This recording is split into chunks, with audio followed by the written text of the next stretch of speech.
Assalamualaikum warahmatullahi wabarakatuh. Kepada yang terhormat Bapak Ibu dosen penguji ujian kinerja. Perkenalkan, nama saya Yasrah dengan NIM 2598028617. Mahasiswa PPG Guru Tertentu tahap 2 tahun 2025. Program studi biologi di LPTK Universitas Negeri Semarang. Pada hari ini saya akan melaksanakan praktik pembelajaran dalam rangka penilaian uji kinerja di Men 2 PD dengan materi sistem pencernaan makanan pada manusia. Demikian perkenalan saya. Sekian dan terima kasih. Selamat menyaksikan. Wassalamualaikum warahmatullahi wabarakatuh.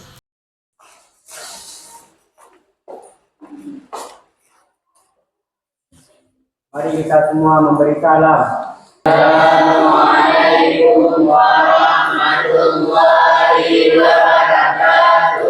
Waalaikumsalam warahmatullahi wabarakatuh. Apa kabar hari ini? Baik? Baik. Sehat semua?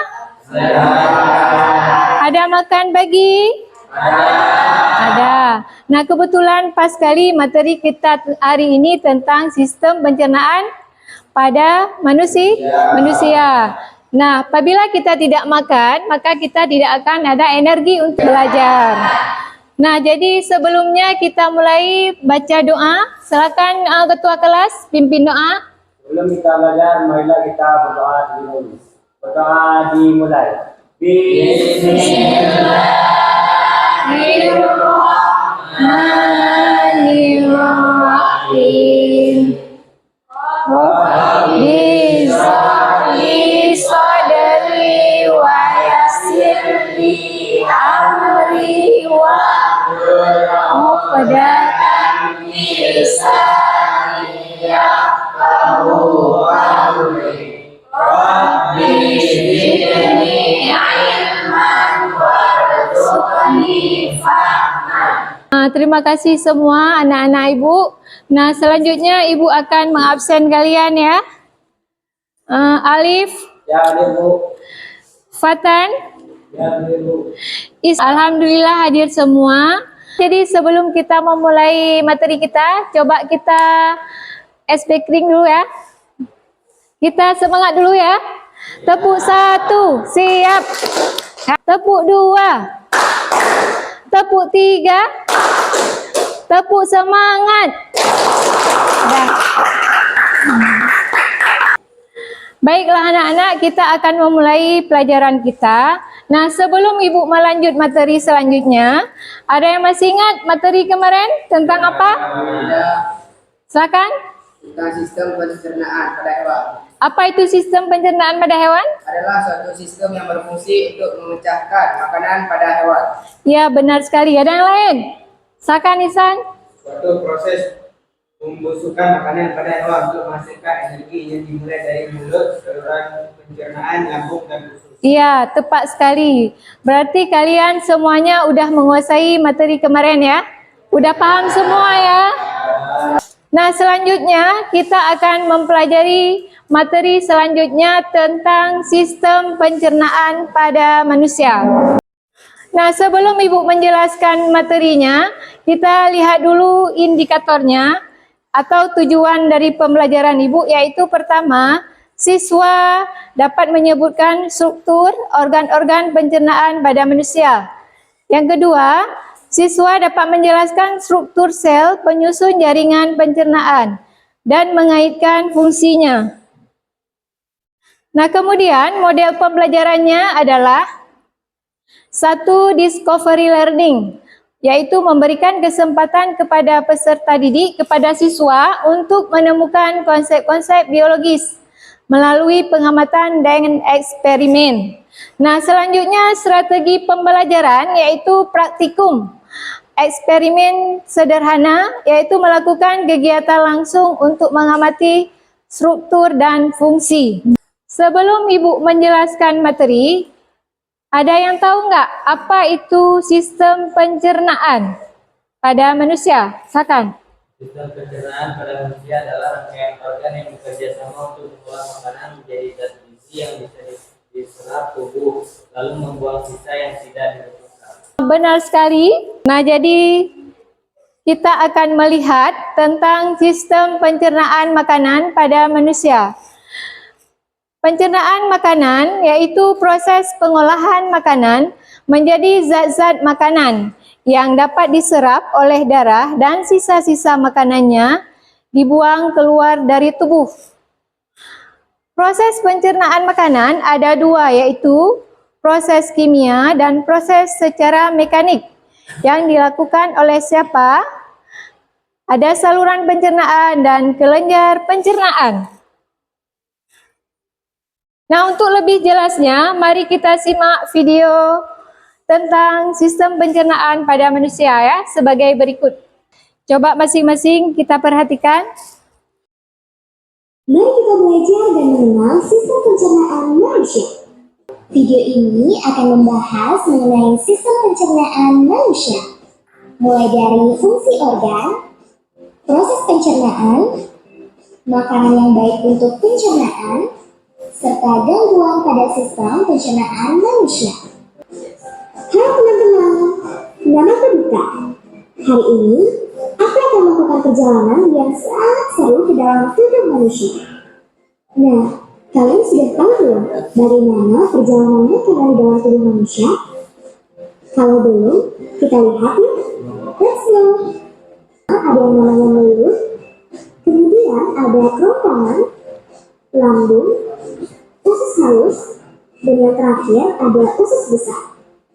Setelah kita tahu bagian-bagian pencernaan, mari kita lihat proses pencernaan makanan. Di dapur, lalu memasukkan aku ke dalam mulut mereka. Di dalam mulut, makanan dipotong dan dihaluskan oleh gigi. Proses ini disebut pencernaan secara mekanik. Makanan dibasahi oleh air liur yang dikeluarkan oleh 3 pasang kelenjar air liur. Rasa atau pikiran tentang makanan. Air liur merupakan cairan agak pekat dan licin karena mengandung musin atau lendir. Air liur membantu menelan makanan. Selain mengandung musin, air liur juga mengandung enzim pekiai yang disebut juga amilase. Enzim ini mengubah karbohidrat menjadi gula sederhana, maltosa atau glukosa yang dapat larut sehingga mudah dicerna. Oleh karena itu, kita merasakan rasa manis di mulut pada saat mengunyah makanan yang mengandung karbohidrat, misalnya nasi. Pencernaan dengan bantuan enzim disebut pencernaan secara kimiawi. Kemudian, makanan dari mulut masuk ke dalam kerongkongan melalui hidung kerongkongan atau faring. Pada saat menelan makanan, epiglotis atau katup pangkal tenggorok menutup tenggorokan. Dengan demikian, makanan tidak masuk ke dalam saluran pernapasan, melainkan ke dalam kerongkongan. Makanan dari mulut masuk ke dalam kerongkongan dalam bentuk gumpalan-gumpalan yang disebut bolus. Dinding kerongkongan mengandung kelenjar yang mengeluarkan musin untuk membasahi jalan makanan. Bergeraknya makanan di dalam kerongkongan dikendalikan oleh otot di kerongkongan. Otot yang melingkari kerongkongan mengerut dan mengendur bergantian menimbulkan gerakan meremas dan mendorong makanan masuk ke dalam lambung. Caranya, di dalam saluran kerongkongan bagian tepat di depan bolus mengendur, sedangkan tepat di belakang bolus mengerut sehingga bolus didorong ke bawah. Gerak seperti pada kerongkongan itu disebut gerak peristaltik. Setelah melalui kerongkongan, makanan masuk ke dalam lambung. Saat makanan masuk, otot lingkar membuka dan menutup kembali agar makanan tetap di dalam lambung. Saat makanan masuk, lambung akan menghasilkan getah lambung yang bersifat asam karena mengandung HCl. Asam lambung akan mematikan bakteri yang terbawa makanan yang tertelan dan mengubah sifat protein dalam makanan sehingga mudah dicerna. Asam lambung juga berfungsi untuk mengaktifkan pepsin yang berasal dari pepsinogen. Di dalam lambung, makanan mengalami pencernaan kimiawi oleh enzim yang dihasilkan dinding lambung, yaitu pepsin dan renin. makanan berada di lambung sekitar 4 jam tergantung pada jenis makanannya. Cairan lebih singkat berada di lambung, sedangkan makanan padat dan kaya protein tinggal lebih lama. Protein yang ada dalam makanan diubah menjadi pepton oleh enzim pepsin. Jika makanan mengandung protein susu atau kasein, maka oleh enzim renin akan digumpalkan. Makanan dari lambung masuk sedikit demi sedikit ke dalam usus halus. Di usus halus terjadi pencernaan kimiawi oleh enzim yang terdapat pada usus halus. Enzim pencernaan tersebut dihasilkan oleh pankreas yang terletak di bawah lambung. Enzim pencernaan yang dihasilkan oleh pankreas antara lain tripsin, amilopsin, dan lipase. Sehingga pada usus 12 jari, pepton akan diubah menjadi asam amino oleh enzim tripsin. Amilopsin akan mengubah pati yang telah tercerna sebagian atau seluruhnya sejak dari mulut menjadi gula sederhana. Pada usus 12 jari, pencernaan lemak dimulai oleh enzim lipase sehingga lemak menjadi asam lemak dan gliserol. Lemak akan diemulsi oleh cairan empedu yang dihasilkan oleh empedu. Dalam usus halus, bagian jejaring pepton diubah menjadi asam amino oleh enzim tripsin. Karbohidrat berbentuk amilum akan diubah menjadi maltosa oleh enzim amilase, sedangkan yang berbentuk sukrosa diubah menjadi fruktosa oleh enzim sukrase. Jika kita memakan karbohidrat yang mengandung laktosa, maka akan diubah menjadi glukosa dan galaktosa oleh enzim laktase. Akhir pencernaan menghasilkan disakarida dan monosakarida dari karbohidrat, asam amino dari protein, dan asam lemak serta gliserol dari lemak. Vitamin dan mineral tidak mengalami pencernaan dan dapat langsung diserap oleh usus halus. Di ujung usus halus, semua sel makanan, vitamin, dan mineral yang berguna bagi tubuh telah diserap. Sisanya berupa ampas makanan yang akan masuk ke dalam usus besar. Di usus besar, kelebihan air akan diserap oleh dinding usus besar sehingga ampas makanan menjadi berbentuk padat yang disebut feses atau kelenjar. Feses dikeluarkan dari dalam tubuh melalui anus. Melalui sistem pencernaan, manusia mengolah makanan menjadi zat-zat yang dibutuhkan oleh tubuh. Apabila manusia tidak makan, maka akan menyebabkan kekurangan tenaga, tidak dapat menjalankan aktivitas sehari-hari, serta tidak akan dapat bertumbuh dengan baik. Manusia perlu menjaga kesehatan organ pencernaan dengan baik. Salah satu cara yang dapat dilakukan adalah dengan memakan makanan yang sehat dan bergizi, serta banyak minum air putih. Karena apabila terlalu sering mengkonsumsi makanan yang tidak sehat, dapat mengganggu sistem pencernaan manusia, salah satunya dapat menyebabkan diare, sembelit, mah, dan sebagainya. Nah, jadi sudah nonton semua video? Sudah? Sudah jelas videonya? Menyenangkan? Menarik ya? Puas? Puas. Nah, sekarang berdasarkan hasil pengamatan dari video kalian yang kalian nonton, maka kita akan membuat diskusi, yaitu bagi kelompok ya. Nah, sekarang Ibu akan membagikan kelompok. Coba diatur kelompoknya masing-masing. Silakan.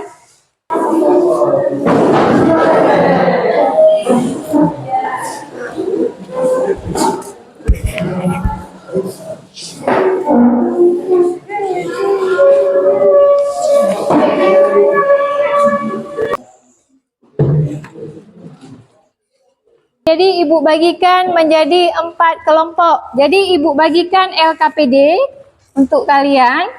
Nah, jadi waktunya 20 menit. Ya. Semua masing-masing mengerjakannya, tidak ada yang tidak bekerja. Semua satu tim harus kompak ya, bekerja semua. Baik, silakan diskusi kita mulai.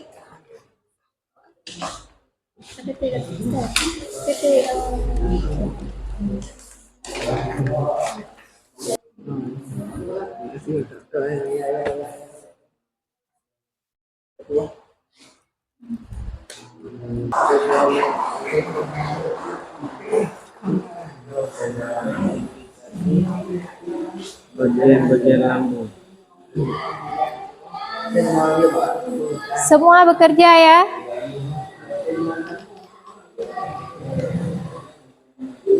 Tidak ada yang tidak bekerja ya.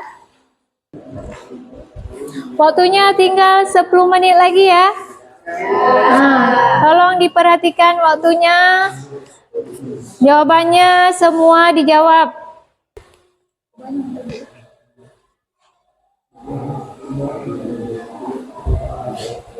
Waktunya udah habis ya. Udah siap semua? Udah bisa dikumpulkan? Bisa? Sekarang dikumpulkan yang udah kalian tulis. Kelompok 2 mana? Kelompok 3, silakan, waktunya habis ya. Untuk kelompok 1, silakan mempresentasi ke depan. Udah, yang lain coba dengar. Diperhatikan, kawan sedang membacakan hasil presentasinya. Assalamualaikum warahmatullahi wabarakatuh.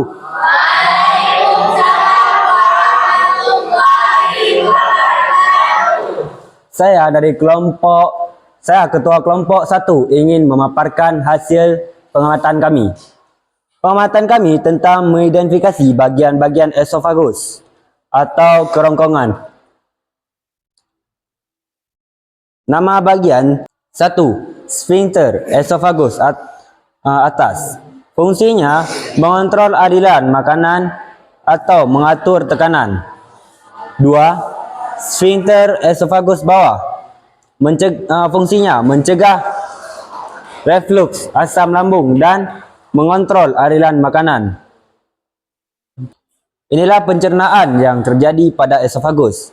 Pencernaan mekanik. Esofagus berfungsi sebagai saluran untuk membawa makanan dari mulut ke lambung melalui proses peristaltik, yaitu kontraksi otot-otot yang mendorong makanan ke bawah.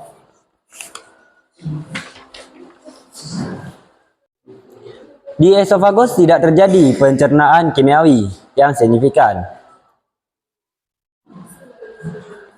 Gerak peristaltik adalah gerakan 3. Gerakan peristaltik adalah gerakan otot yang terjadi di saluran pencernaan seperti esofagus, lambung, dan usus. 4. Peran katup epiglotis. Perannya adalah mencegah makanan masuk ke saluran napas dan mengarahkan makanan ke esofagus.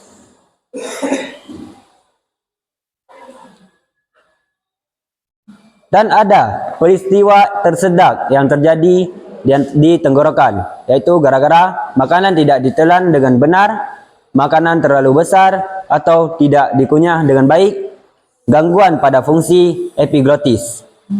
Kesimpulan dari pengamatan kami yaitu 1. Esofagus berfungsi sebagai saluran untuk membawa makanan dari mulut ke lambung melalui proses peristaltik. 2. Tidak ada pencernaan kimiawi pada esofagus karena esofagus tidak memiliki enzim. Demikian hasil presentasi kelompok kami. Cukup sekian dan terima kasih. Mohon maaf atas kekurangannya. Assalamualaikum warahmatullahi wabarakatuh. Terima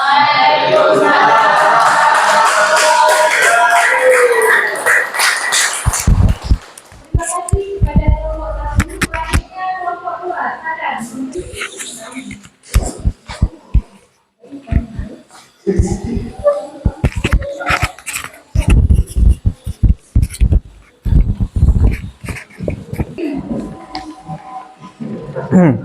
Assalamualaikum warahmatullahi wabarakatuh.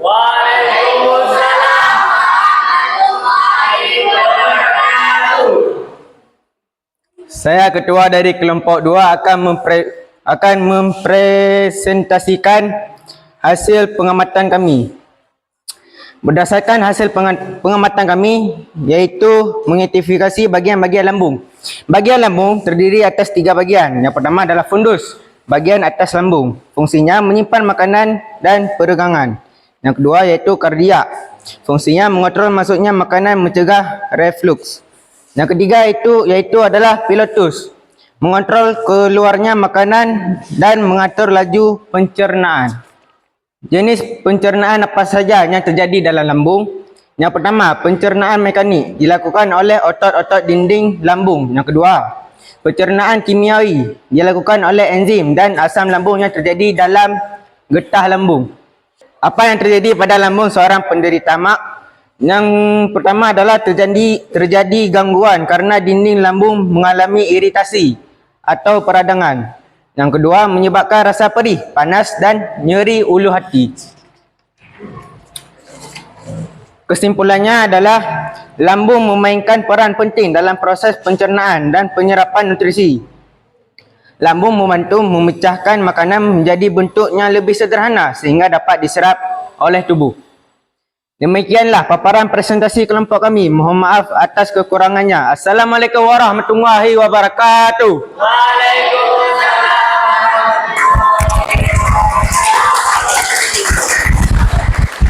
Selanjutnya kelompok 3, silakan.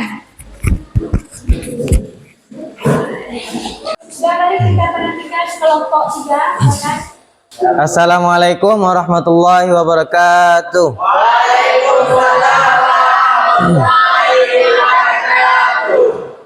Saya ketua dari kelompok 3. Saya ingin memaparkan hasil kerja kelompok kami. Berdasarkan hasil pengamatan kami ingin mengidentifikasi bagian-bagian usus halus. Nama bagian usus halus adalah A. Usus 12 jari atau duodenum. Fungsinya adalah pencernaan, penyerapan, dan pengaturan. B. Usus kosong atau jejunum. Fungsinya adalah penyerapan nutrisi dan pengangkutan nutrisi. C. Usus penyerapan atau ileum. Fungsinya adalah penyerapan nutrisi dan membantu menjaga kesehatan tubuh. Pencernaan yang terjadi dalam usus halus manusia adalah pencernaan caime atau campuran makanan yang telah dicerna sebagian. Pencernaan kimiawi berupa enzim-enzim yang dihasilkan oleh pankreas dan usus halus. Kesimpulan dari pengamatan kami yaitu usus halus berfungsi sebagai tempat pencernaan dan penyerapan nutrisi yang penting untuk membantu tubuh dalam menjaga kesehatan tubuh. Demikian paparan presentasi kelompok kami. Lebih dan kurang mohon maaf. Wassalamualaikum warahmatullahi wabarakatuh.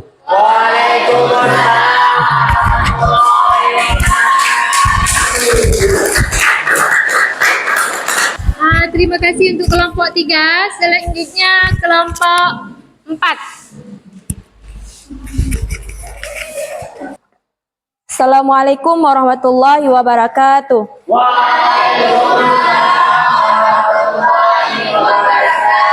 Baiklah, saya ketua dari kelompok 4 ingin mempresentasikan berdasarkan hasil pengamatan kami yaitu mengidentifikasikan bagian-bagian kelenjar pencernaan. 1. Hati. Hati membantu menghilangkan racun dan zat-zat berbahaya dari darah. 2. Empedu. Mencerna lemak, mengatur kadar kolesterol, menyerapkan vitamin. 3. Saluran pankreas. Mengalirkan enzim-enzim pencernaan yang dihasilkan oleh pankreas ke usus halus. Peran hati dalam proses pencernaan. 1. Produksi empedu. 2. Detoksifikasi. 3. Metabolisme. 4. Membantu mengatur kadar nutrisi dalam daerah. Baiklah, kesimpulan dari hasil pengamatan kami, kelenjar pencernaan terbagi 3 yaitu hati, empedu, dan saluran pankreas yang berfungsi untuk memainkan peran penting dalam proses pencernaan dan penyamparan nutrisi. Demikian paparan hasil presentasi kelompok kami. Lebih dan kurang saya mohon maaf. Assalamualaikum warahmatullahi wabarakatuh.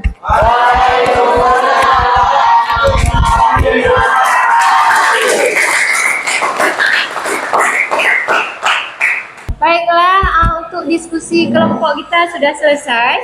Nah, selanjutnya Ibu ingin melihat kesimpulan dari kalian. Apa yang kalian dapatkan hari ini berdasarkan materi kita.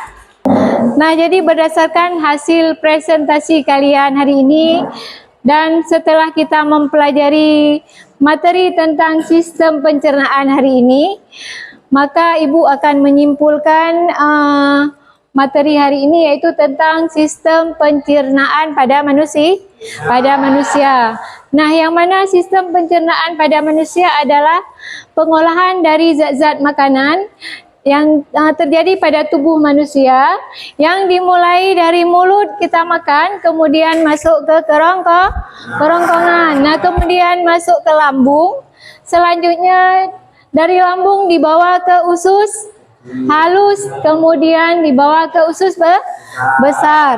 Nah, selanjutnya ampas-ampas dari makanan tersebut dikeluarkan dalam bentuk feses tinja, ya. Nah, jadi cukup sekian materi yang Ibu sampaikan. Coba sekarang. Dan terima kasih buat anak-anak yang telah tampil presentasi barusan dalam menyajikan tentang sistem pencernaan makanan pada manusia.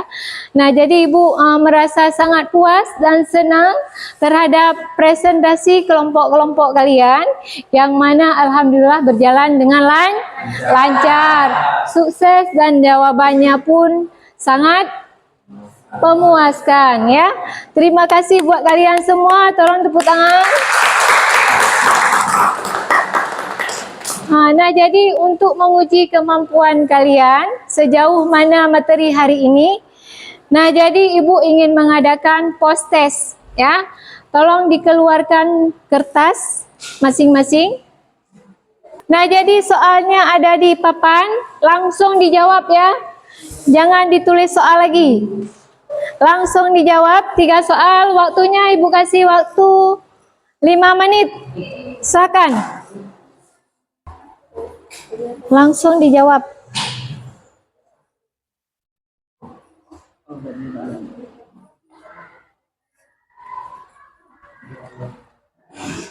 Waktunya tinggal 2 menit lagi, ya. Silakan. Nah, waktunya udah habis, silakan dikumpulkan. Waktunya udah habis, silakan dikumpulkan post testnya.